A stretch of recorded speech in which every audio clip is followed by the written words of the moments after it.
ನಮಸ್ಕಾರ, ಇದೀಗ ನೀವು ನೋಡ್ತಿದ್ದೀರಾ ಉಪ್ಪಿ ನ್ಯೂಸ್. ನಾನು ನಿಮ್ಮ ಪ್ರಿಯ. ಕನ್ನಡ ಭಾಷೆಗೆ ತನ್ನದೇ ಆದಂತಹ ಕನ್ನಡ ಭವನ ಸಮಾರಂಭ ಶ್ರೇಷ್ಠ ಸುದೀರ್ಘವಾದಂತಹ ಒಂದು ಇತಿಹಾಸ ಇದೆ. 2000 ವರ್ಷಗಳ ಇತಿಹಾಸ. ದಿನಾಂಕ 3/2/2020 ರಾಮಾಯಣದಲ್ಲೂ ಕನ್ನಡ ಮಧ್ಯಾಹ್ನ 12:30 ಗಂಟೆ ಪ್ರಸ್ತಾಪ ಆಗ್ತದೆ, ಮಹಾಭಾರತದಲ್ಲೂ ಕನ್ನಡ ಪ್ರಸ್ತಾಪ ಆಗ್ತದೆ. ಈ ಒಂದು ಕಾರ್ಯಕ್ರಮ ಹೀಗಾಗಿ ಇವತ್ತು ಅತ್ಯಂತ ಶ್ರೀಮಂತವಾದಂತಹ ಒಂದು ಸಾಹಿತ್ಯ.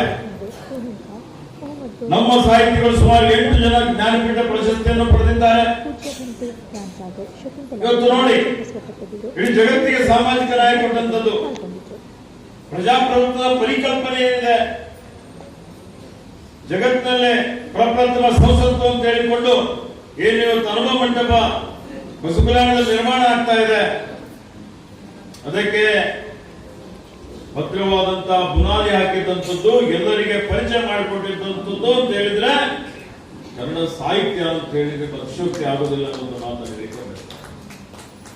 12ನೇ ಶತಮಾನದಲ್ಲಿ ಏನು ವಚನಕಾರರು ವಚನ ಸಾಹಿತ್ಯ ನಮಗೆ ಕೊಟ್ಟಿದ್ದಾರೆ, ದಾಸ ಸಾಹಿತ್ಯ ನಮಗೆ ಕೊಟ್ಟಿದ್ದಾರೆ. ಇವೆರಡು ಕನ್ನಡ ಸಾಹಿತ್ಯದ ಕಣ್ಣುಗಳಿದ್ದ ಹಾಗೆ.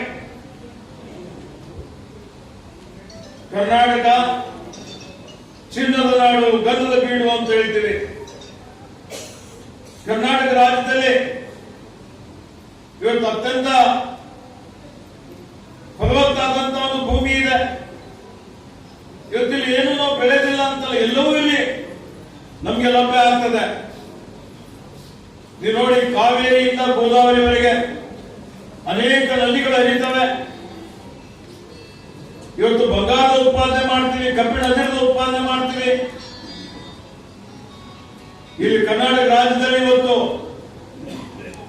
ವಿಜ್ಞಾನದಲ್ಲಿ, ತಂತ್ರಜ್ಞಾನದಲ್ಲಿ, ಆರೋಗ್ಯದ ಕ್ಷೇತ್ರದಲ್ಲಿ ಇಡೀ ಜಗತ್ತೇ ನಮ್ಮ ಕಡೆ ನೋಡುವಂತೆ ಮಾಡಿದ್ದೀವಿ ಅಂತ ಹೇಳಿದ್ರೆ ಅದರ ಹಿರಿಮೆ ಕಡಿಮೆ ನಮ್ಮ ಕರ್ನಾಟಕ ರಾಜ್ಯದ ಏನೊಂದು ಹಿಂದೆ ನಮ್ಮ ದೂರದರ್ಶಿತ್ವ ಇದ್ದಂತಹ ನಾಯಕತ್ವ ಇತ್ತು, ಸಂಘ ಸಂಸ್ಥೆಗಳಿತ್ತು, ಮಠಮಾನ್ಯಗಳಿತ್ತು. ಆ ಕನ್ನಡಕ್ಕೆ, ಕರ್ನಾಟಕ ರಾಜ್ಯಕ್ಕೆ ಸಂತದೆ ಅನ್ನುವಂಥ ಮಾತನ್ನು ಹೇಳಿಕೆ ಬಯಸ್ತಾರೆ. ಈಗಾಗಲೇ ಜೋಶಿಯವರು ಮಾತನಾಡಿದರು.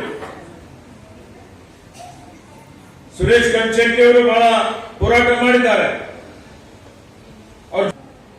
ನಿವೇಶನ ಸಿಗಲಿಲ್ಲ, ಹೀಗಾಗಿ ವಿಳಂಬ ಆಗಿತ್ತು. ಆಮೇಲೆ